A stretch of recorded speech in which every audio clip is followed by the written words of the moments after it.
Hello, Alexander III of Macedon, better known as Alexander the Great, is one of the most famous figures from the ancient world. Born in 356 BC, he became king aged 20 after his father Philip had been murdered. Alexander then went on to kill all his rivals and secured the throne. Over the next 12 years, he marched his army more than 12,000 miles as he conquered the Persian Empire and defeated its king Darius III. He spread Greek culture through Central Asia and founded cities, among them Alexandria in Egypt. At its peak, his empire stretched from Greece in the west to modern-day Pakistan in the east, taking in what we know as Iran, Iraq and Egypt and Afghanistan. He's widely regarded as one of the most skillful and influential leaders and military commanders of all time. With me to discuss Alexander the Great are Paul Cartledge, Emeritus Professor of Greek Culture and A.G. Levantis, Senior Research Fellow at Clare College, University of Cambridge, Diana Spencer, Professor of Classics at the University of Birmingham, and Rachel Mayers, Lecturer in Classics at the University of Reading. Paul Cartledge, what was the status of Macedon in the Greek world at the time when Alexander was born in 356 BC? Down to the end of the 5th century BC, so in other words, within 70 or so years of Alexander's birth, Macedonia was just a geographical expression. There was a kingship. It was based in what we call Lower Macedonia, Eastern Macedonia, at Pella, but it was not a strongly unified kingdom. It was on the fringe. And it wasn't until Alexander's father, Philip II, that Macedon, the kingdom of Macedon, became a major player in Greek politics. And what did he do? Philip. Well, first of all, he had to strongly unify the two halves of his geographical base, the west and the east, the upland west, the lowland east, which he did.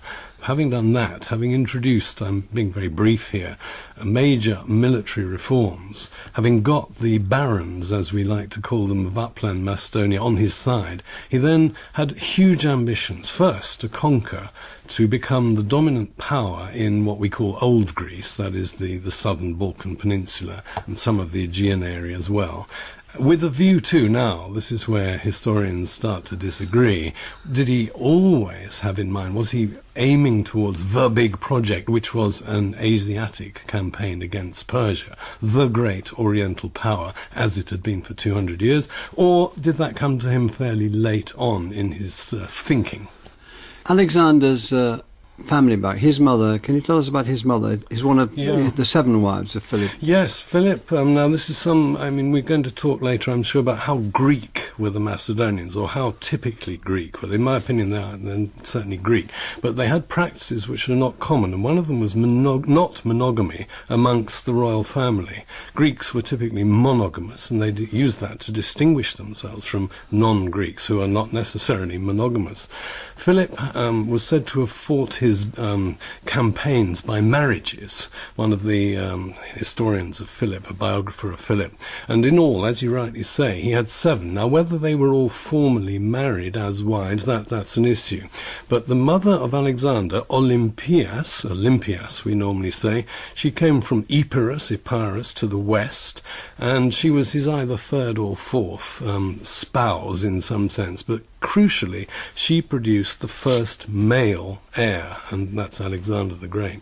So what sort of court, did he have a court, what sort of background did the young Alexander experience? Well, you can imagine, with more than one female potentially vying for influence, with Olympias coming from outside, and herself having a very proud self-ascribed ancestry, descended from Achilles, no less, and Philip claimed to be descended from Heracles, so imagine the combination of those two. It was said to be a love match, and most of us believe that's purely fictional, that actually it's a very utilitarian marriage, because she brought certain things to Macedonia that Macedonia lacked. But at any rate, Alexander would have grown up amongst a court that was somewhat in schism, to put it mildly, and different wives, different children being born. Who's going to come out top?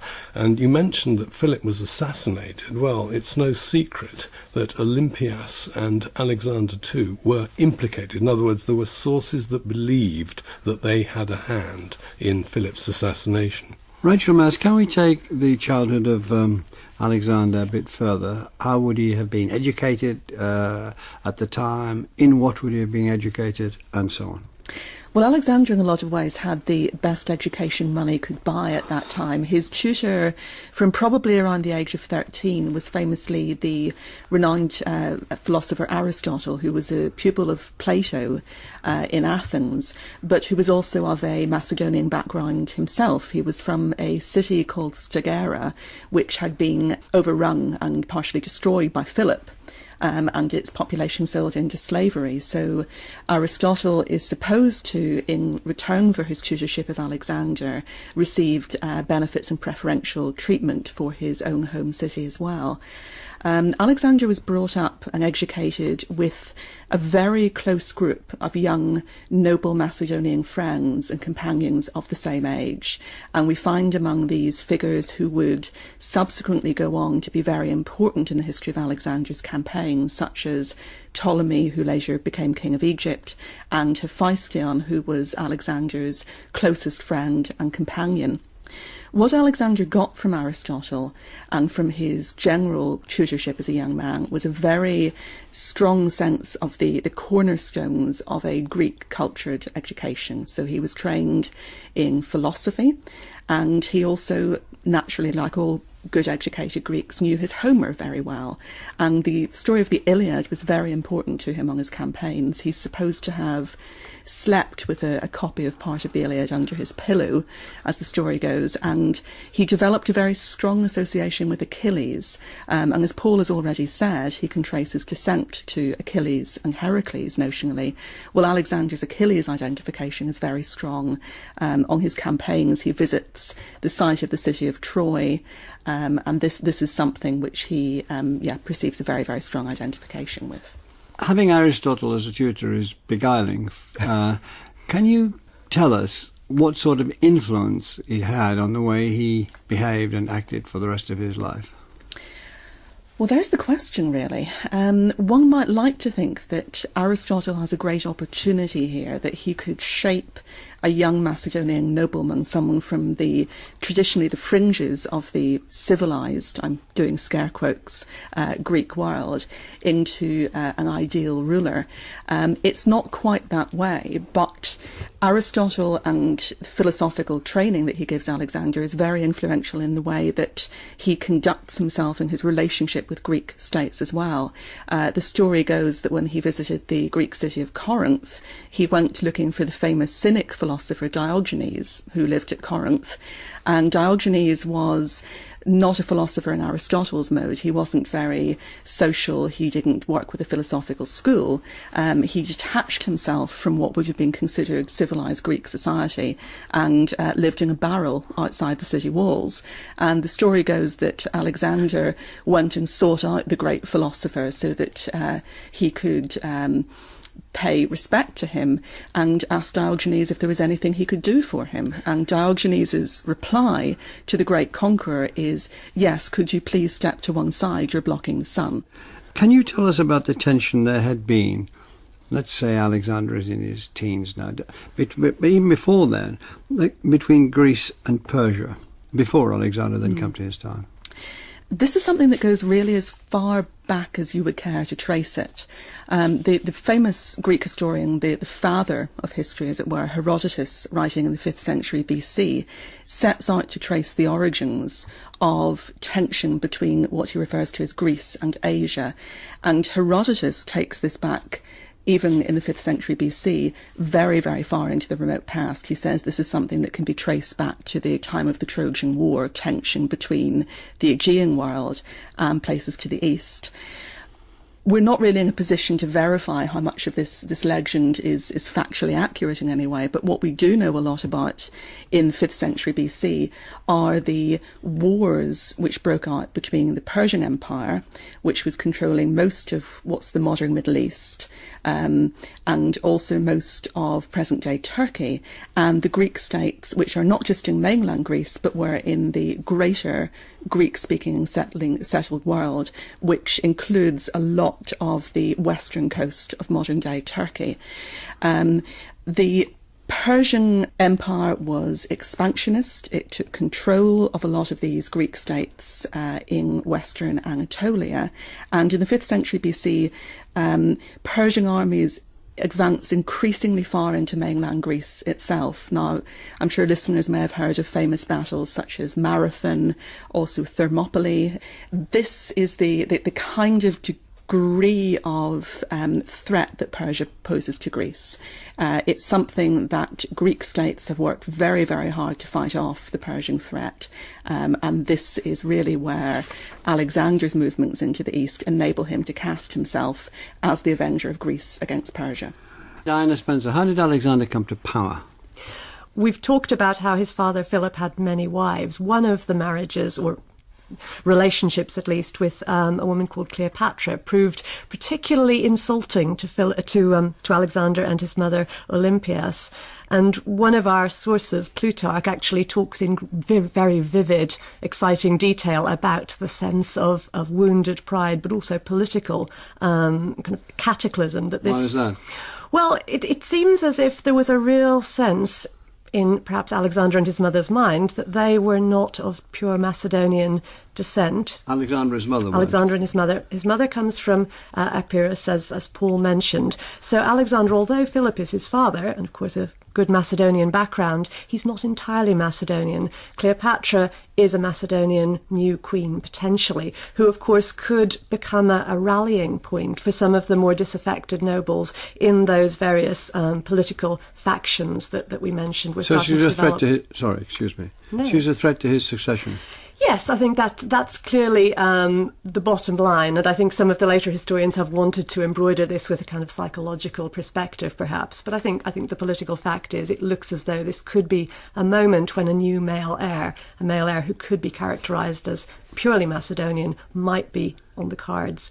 So this wedding seems to have provoked something of a crisis for Alexander and his mother, and in fact his mother heads away from Pella, from the Macedonian court, and Alexander himself seems to have taken on what we would think of as a 6-month self-imposed exile, in effect, in which he sulked, perhaps one might say, being a little bit more psychological about it. And you get to the assassination of his father. Yep. So by a so-called bodyguard. By a so-called bodyguard. So he comes back, things are sort of patched up, but the relationship, one would imagine, has lost perhaps the integrity of a kind of an heir apparent and his father relationship that might have been originally conceived of.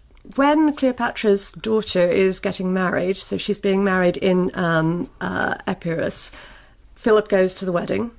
So they're celebrating the wedding, and one of his bodyguards, Pausanias, supposedly kills him. Now, he very conveniently is killed whilst escaping or attempting to escape. So nobody really knows the rights and wrongs of that story, but it's thought that Alexander and his mother might have been involved. And this is really where it comes back to that slightly otiose context I was setting, that whilst one might think, why would Alexander, the fantastic heir apparent, kill his father at this particular moment? Well, I think the answer is because this is a moment where he can perhaps cut the danger off, the danger of a new heir who is a Macedonian coming into the picture. And how did he secure, having that assassination having occurred, how did he secure his position and grab the throne? Well, unfortunately, perhaps from a modern perspective, he does it by killing most of his rivals.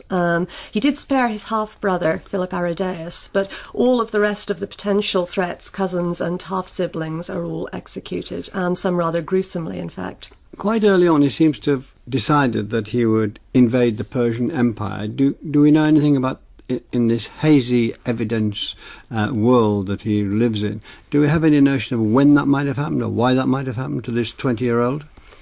I think to my mind it ties in with some of the things that both Rachel and Paul were saying earlier, and in particular this sense that he believed himself, or at least was represented as believing himself, as having a descent from two very significant figures who have close connections with the East, and that's Hercules, or Heracles in the Greek world, and Achilles.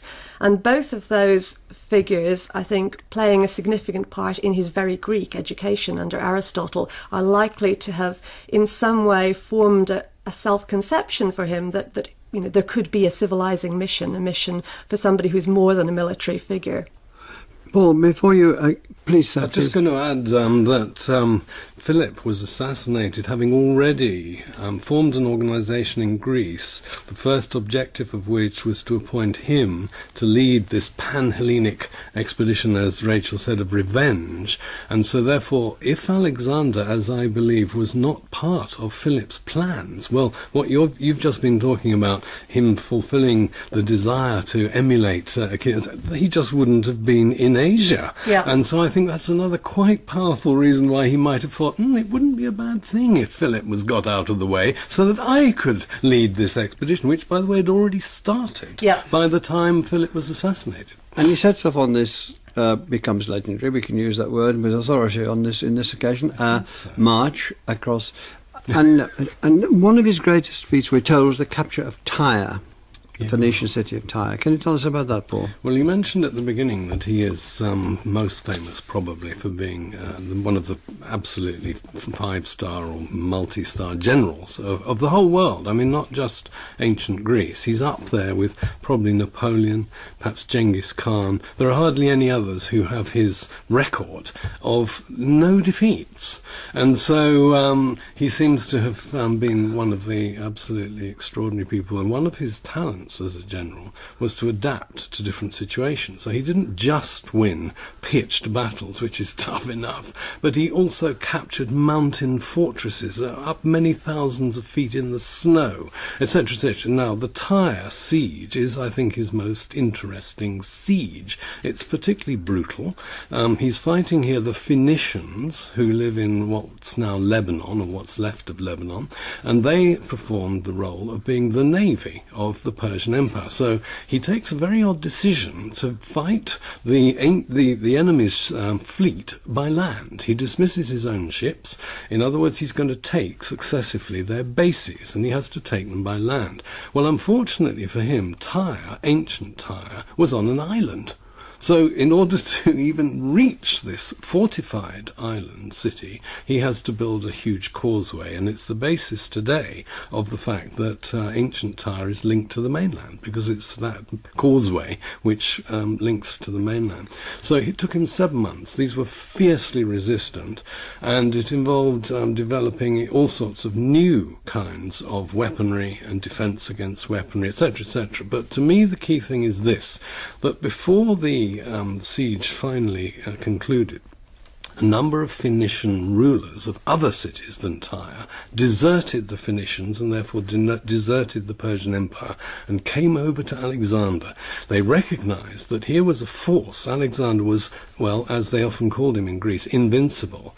And now what he did after the siege was very, very questionable. He often operated, and this goes back to his father, I don't want anybody ever again to resist me in the way this particular city has done. So you make an example of them. You destroy their city, in the case of Olynthus, or in the case of Thebes, or in this case, you massacre, you crucify large numbers of your enemy in public, on the shore, and this is extremely horrible. Crucifixion is a most unpleasant mode of killing an enemy. But the point is, never again, guys, resist me like the Tyrians resisted me.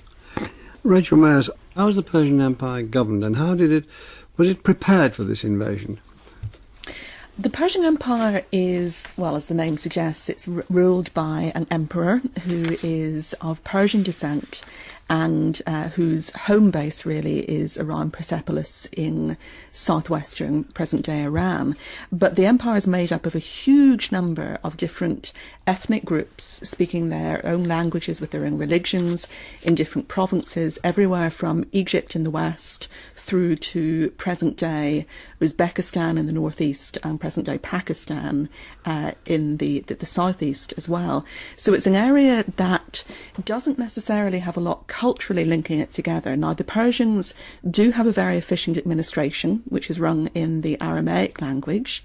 They have regional centres which are ruled by Persian governors, but it's an area where we can imagine that there are tensions between the regions and the central authority, and areas in which someone like Alexander coming in might potentially be able to break pieces off or plated loyalties. Diana Spencer, Alexander conquered Egypt. relatively easily. Why was that? I think Egypt was ripe for the taking, really. The Egyptians were not happy subjects of the Persian Empire. Rachel mentioned it's a very heterogeneous collection of peoples and ethnicities, and the Egyptians had not long been subject to Persia. They weren't keen on Persian domination. They had a proud history of their own, of course, of imperialism before their decline. So when Alexander, after Tyre and after making his way down the coast of Asia Minor, when he reaches Egypt, he's actually welcomed as a liberator rather than as a conqueror. So it's a very different dynamic to, the dynamic Paul was talking about in Tyre. But what does Egypt give him? Egypt gives him all sorts of things. It gives him credibility as somebody who has conquered a major, albeit in slightly straitened circumstances, former world power.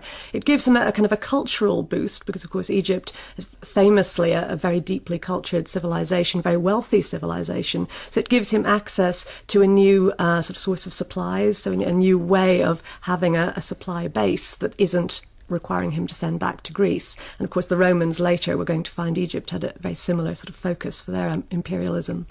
But what I think it does, perhaps most interestingly from my point of view, personally, is it seems to be the trigger point for some of the things that will come back to haunt Alexander later on, issues around the notion of him being a divine descendant of Achilles and Hercules coalesce around the figure of Jupiter Ammon, or Zeus Ammon. It's a local Egyptian deity known as Amun, who the Greeks assimilate to or imagine is similar to their chief god Zeus. Paul Cartledge, it was a huge expedition, and there were all sorts of battles, as you said, snowy mountain tops, and there was going to be guerrilla warfare when we get to Afghanistan and so on. But was there one decisive battle against the Persian king Darius? There was indeed, and took place near what's today Erbil, which is the modern pronunciation of Arbela. And how old would Alexander be then? Alexander in 331 was 25. He came to the throne aged 20, as you say, so we've been campaigning for 3 years. He started out when he was 22. And Gaugamela is a flat plain, northern Iraq, and Darius III, was waiting for Alexander, and it's always a question. He'd been in Egypt, and actually he'd done something rather strange in Egypt, which you mentioned, Zeus Ammon. Well, Zeus Ammon has a famous shrine in the far western side of Egypt, really towards Libya, in the desert, in an oasis called Siwa. So what on earth was Alexander doing, going on this very dangerous side trip, 250 kilometres, when Darius is waiting for him in Iraq, as we would call it? Why doesn't he get over the Euphrates and take him on? Well, it's part of Alexander's charm and mystique that he was concerned to get the gods on his side and to prove to his troops they were going to win because the gods were on Alexander's side. They deserted, as it were, the Persians. So he crosses the Euphrates, he marches up into the plain, and he's faced with something of the order of, now figures are always inflated, the sources are all Greek, they're not Persian, so they tend to enlarge them. But the figure given is something over 1 million. Well, we think probably 200, 300,000. Even so, absolutely vastly outnumbers Alexander's troops of 50,000, something like that. And Alexander, therefore, has a major morale problem, which he solves. And I think it was Napoleon who said that the morale factor to all other factors in warfare is as 3 to 1. The morale factor is 3 times as important as all the other factors in warfare. So he's up against elephants, he's up against scythed chariots, he's up against huge outnumbering of forces, and yet he wins. Can we go to you, Rachel? How did he win? We've heard about his strategies and his inventions, his generalship. Can you give us what was he doing that was so much better than what anybody else was doing? Well, he's doing things that are a lot better than other people are doing in some ways, but there are areas where I think it's important to remember that Alexander did face very formidable opposition that he wasn't necessarily capable of withstanding in the way that he had But he won this battle that Paul's been describing. Yes, he did. How did he do it, if it was, say, 50,000 against 250,000? I think an important factor is what Paul's already mentioned, which is the Macedonian military technology and military training. The equipment they're using, the discipline among the troops, and also the factor of morale being extremely important as well. When you say technology, is it these long 18-foot spears that again was mentioned earlier? Yes, using the sarissa and the formation of marching and fighting in those as well. And that did the trick? Apparently so. What sort of victory was it? Did Darius flee the field and so on? Yes. Darius, after his major defeats, as a ruler, really loses a lot of authority. Now, the Persian Empire itself fights on for quite a long time, but Darius is deposed by one of his own governors, a guy called Bessos, and is captured and taken off in chains by Bessos in the flight of the main Persian army up into Central Asia, into what's now Afghanistan. And we've been talking very fluently about what you did, Diana Spencer, but what I get from reading what you've all written is that the evidence is patchy. So can you just tell the listeners how patchy it is? I mean, as it were, own up. Own up to the fact that we're all spinning stories here. I think before I say what evidence we do have, it's interesting just to mention a couple of very famous omissions that we think existed, but we no longer have. And one of the most important is the history of the campaign that was apparently written as the campaign was progressing by Alexander's official historian, Callisthenes. And Callisthenes is an interesting figure because he's the nephew of Aristotle, who Rachel mentioned was Alexander's tutor. But does that still exist? That doesn't still exist, I'm afraid. But some of the historians that we do have claim to have seen it or claim to have used it. The other thing that no longer exists, but that we believe did exist, was something that was a sort of daily log of the campaign, a day book in effect. That also is gone, but again we believe that some of the first wave of historians will have been consulting it. The first wave of historians was several hundred years later.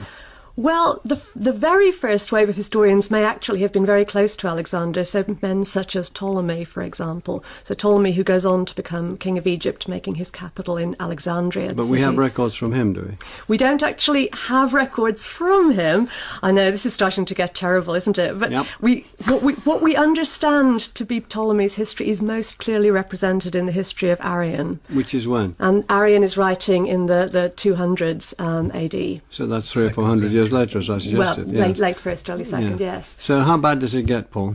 It depends what you're looking for. I mean, I'm a fan of Arrian, not everybody is. He modelled himself on Xenophon, and he actually called himself Xenophon, but he was writing in the first half of the 2nd century. He was both Greek and Roman, as it were. He came from what's now Turkey, but he was a consul in Rome, and he was archon in Athens, and so on. Well, he used Ptolemy. He also used a guy called Aristobulus, who was an engineer or an architect, for example, was asked by Alexander to repair the temple, the tomb of Cyrus, the founder of the Persian Empire, at Pasargadae. But the general drift of what you've been saying, you tell listeners this is reliable enough or reliable? Well, I think, as Diana just suggested, historians always write influenced by their own times and the things that are going on in their own culture and society. But if I can add a word of not necessarily support, but empathy for ancient historians, they're engaged in the same project that a lot of us as historians in the present day are. We work with the primary sources that we have as close to the time that we're writing about. We work with secondary sources and we build our own construction of events based on that. And unfortunately, a lot of the primary sources from close to the date of Alexander don't survive. So we can hope or deconstruct in the hope that these historians have worked with these sources and used them well. Back to Paul Cartledge. After the Persian heartlands, Alexander, I suppose by then known as the Invincible, or becoming known as the Great, moved towards India. Yeah. What did he expect to find? What did you think he was doing? Well, he moved there, of course, via Afghanistan. And the thought is that this had once been part of the Persian Empire, founded by Cyrus, which achieved its greatest expansion in the second half of the 6th century, but by this time was beyond the purview of the Persians. So what's he doing? Well, there is one strategic explanation which is not often thought of, which is that any empire has to have frontiers. And though Alexander seems to have been more keen than most to expand them, to go on forever, nevertheless, you have to be worrying all the time about what's next, just beyond your frontier. The Roman Empire is a classic case of this. Why did Julius Caesar invade Britain, for example? So the strategic explanation of the Indian campaign is that he's wrapping up his eastern frontier. The romantic explanation, which is of course what the sources go for, Heracles had been there, Dionysus had been there, I'm going to go there, and therefore it's unnecessary. And since some of the fighting in what's today, of course now Pakistan, Kashmir, involved extremely unpleasant repression of local troops, local peoples who were not keen to be reincorporated in an empire of the West, as they would have seen it. Therefore, this is unnecessary. This is Alexander's showboating and merely gratifying his own base instincts for slaughter. Well, that isn't my view, but it is a view. Diana Spencer. I mean, I think Paul's mention there of the romantic view of this extension into India also finds strong resonances in Roman rhetoric, and actually the Romans speculated quite extensively as to whether what Alexander really wanted to do was to find the encircling ocean that was the final boundary, the final frontier. Yes, the idea was that the landmass was encircled by one sea and he was going to get exactly. there. So that kind of notion that Alexander was somebody who wanted to go beyond even where Dionysus and Heracles had gone. Someone who was going to push the boundaries of reality as well as of fact. Can I ask you, Rachel, and people, what was his state of mind? We have this man still young, he's still in his late 20s, he's marched for thousands of miles already with this, as Paul has pointed out at the very beginning of the programme, with incredibly, and you pointed out, drilled army, which is winning and winning and winning and winning. What's his state of mind? Who does he think he is? That's the big question. Has he lost touch with reality, I suppose, would be another way of putting it. And I'd add to what Paul and Diana have been saying about the campaigns in India and Central Asia, that he's facing a local enemy at this point, but he's also facing opposition from within his own army, which in some ways he's out of touch with. So in Central Asia, he spends 3 years there, which is an incredibly long time for what essentially are hill tribes and small, non-urbanized groups of people. He ends up having to leave the place garrisoned with small groups of Greek and Macedonian soldiers who absolutely hate being there. And this is something that the ancient sources are very clear on. The geographer Strabo, writing later, says that you can't grow olives in Central Asia. And I suppose we could use that as a benchmark of what, to an ancient Greek, is a definition of a civilized place to live. So he's got opposition potentially building there. And when there's a rumour that Alexander has been killed in India, in fact, he was only wounded, all of these Greeks revolt and attempt to return to the Mediterranean. And as he gets into India, this opposition within the army builds until the point at which he finally has to turn back. I think it's important to remember it's not just the opposition of local people, the difficulties of the supply chain and terrain and climate, it's also the fact that his army will go no further. And it's also to do with his behaviour and the way, as we learned from what I learned from what you've written. Can you briskly take us through what he was doing that earned the disrespect of the army that had led to so many victories? Yeah, you've got to distinguish between the inner court and the troops as a whole. And I'll just single out one episode which to me is quite extraordinary. And we're now coming quite a long way down. Yeah. We're coming to 324 BC. We're in Susa. He's done all this stuff in the east, Far East, and he's come back to Iran. And he decides to hold a mass wedding, a kind of Mooney wedding. Allegedly 10,000 of his troops who had been in a relationship with an Oriental woman of some sort, a camp follower, their relations are solemnized, and Alexander gives them presents. He's extremely rich. But more important than that is that he and about 70 of his closest companions, Greeks, Macedonian Greeks and others, marry Persian women. And Rachel was talking about the 3 years that he's in what we call Afghanistan.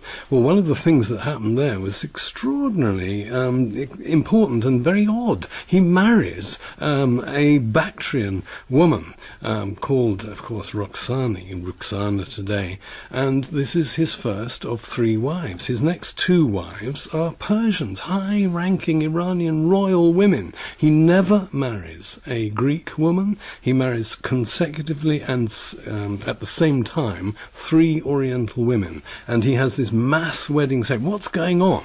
Well, to me, this is extraordinarily un-Greek. It is most far-sighted and most inclusive. He is not normal. He has a vision which is beyond that which, as far as I know, anybody had ever expressed. Aristotle thought all non-Greeks were barbarians fit mainly to be slaves. And this is part of a wider, potentially, programme or unintentional programme of Persianising that Alexander's going through at this time as well. One very, very controversial thing he does is introduce a practice called proskynesis in the Greek, which is a Persian habit of bowing down before the ruler completely flat, prostrating yourself.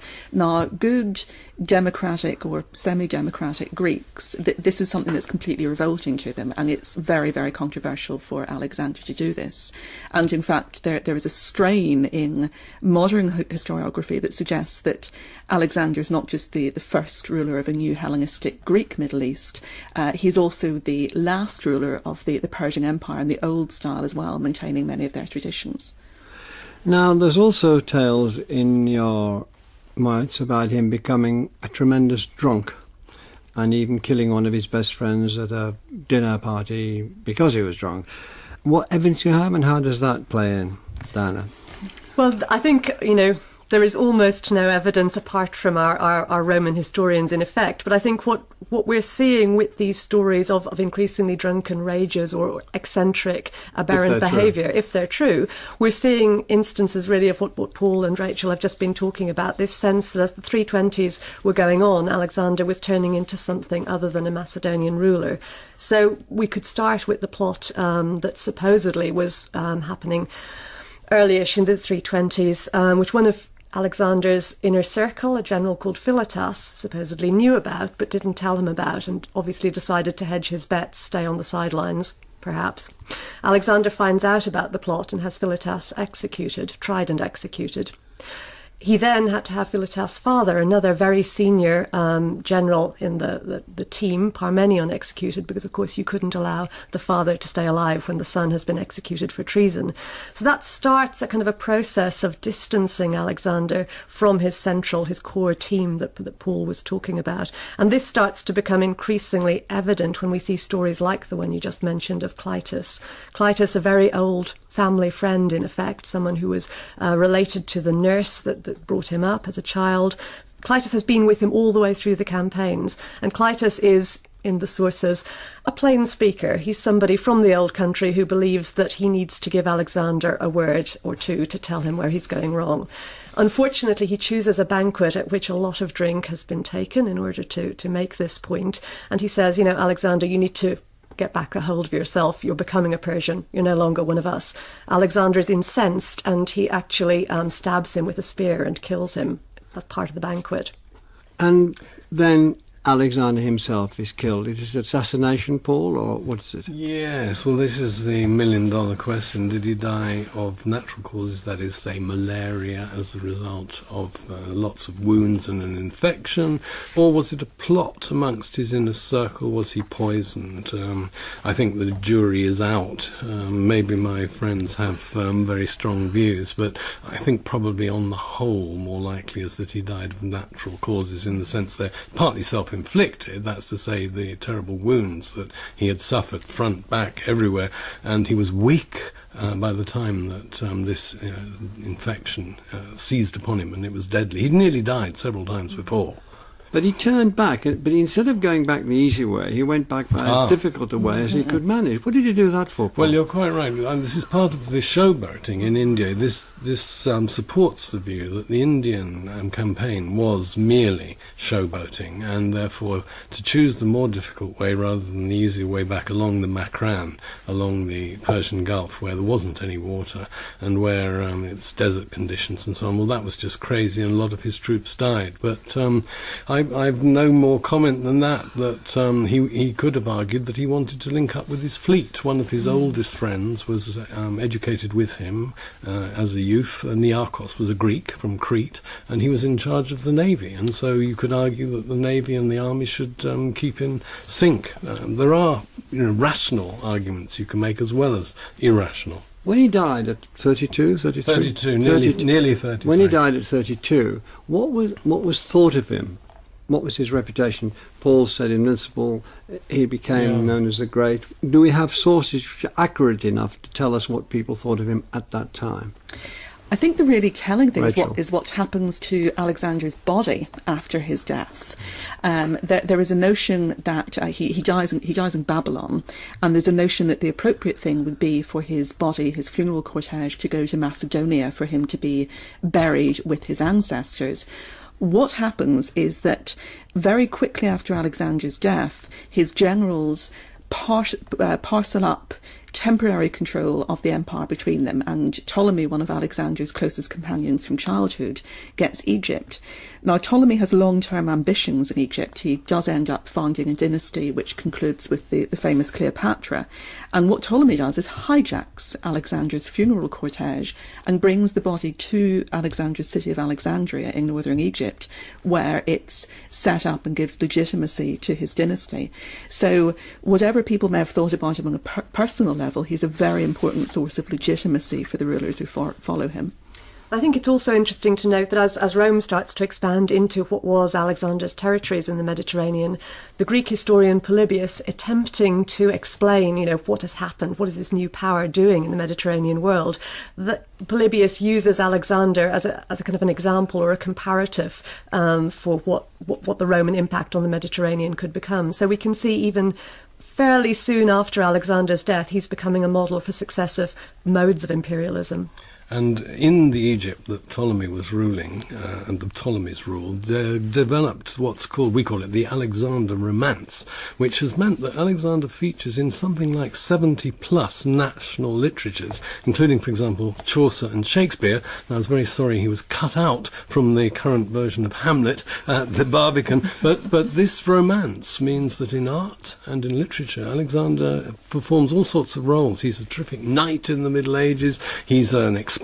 He goes up to heaven, he goes down to the bottom of the sea. He is the most famous, probably, single individual, taking it all together the last 2,500 years.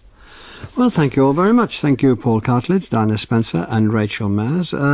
If you have a subject for In Our Time that you think deserves a radio audience and will make Radio 4 listeners in the UK and around the world sit up and take notice, please send your ideas to us through our website by the 29th of October. One of them will be the subject of In Our Time on the 3rd of December. Thank you for listening. And the In Our Time podcast gets some extra time now with a few minutes of bonus material from Melvin and his guests. I think it's very interesting that we've seen Alexander played so unsuccessfully through cinematic adaptation. Why do you think that is? I think one of the things that's most complex about Alexander is also what's most interesting about him, which is that sort of that odd thing which is charisma. How do you capture charisma? How do you capture that idea of someone who can speak equally powerfully to troops in the field and also compel powerful, robber barons in effect from the world of Philip and his I think Rossum got wrong the balance between what was going on in Greece. He spent the first 2/3 of the film getting Alexander to Asia, and therefore the last bit was just too rushed. And it was very studio bound as well. One just didn't feel that was probably that technology.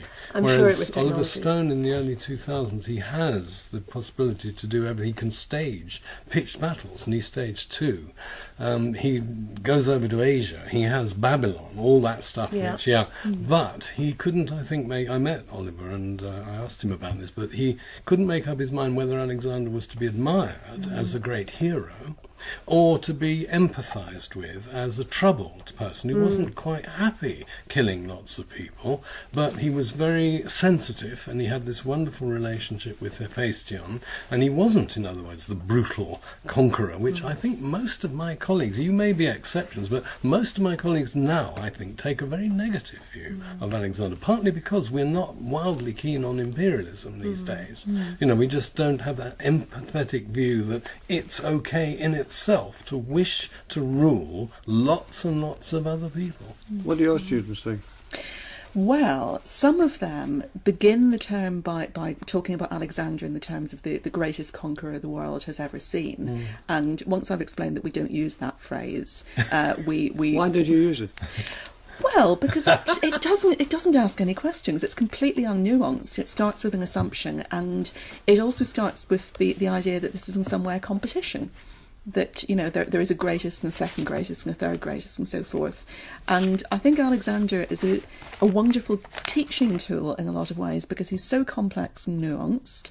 The sources are tricky to work with, and he's a figure that a lot of people project things onto. So he's a useful figure for making students think about what they're bringing to the interpretation of a subject. What is it that they are looking for in the past?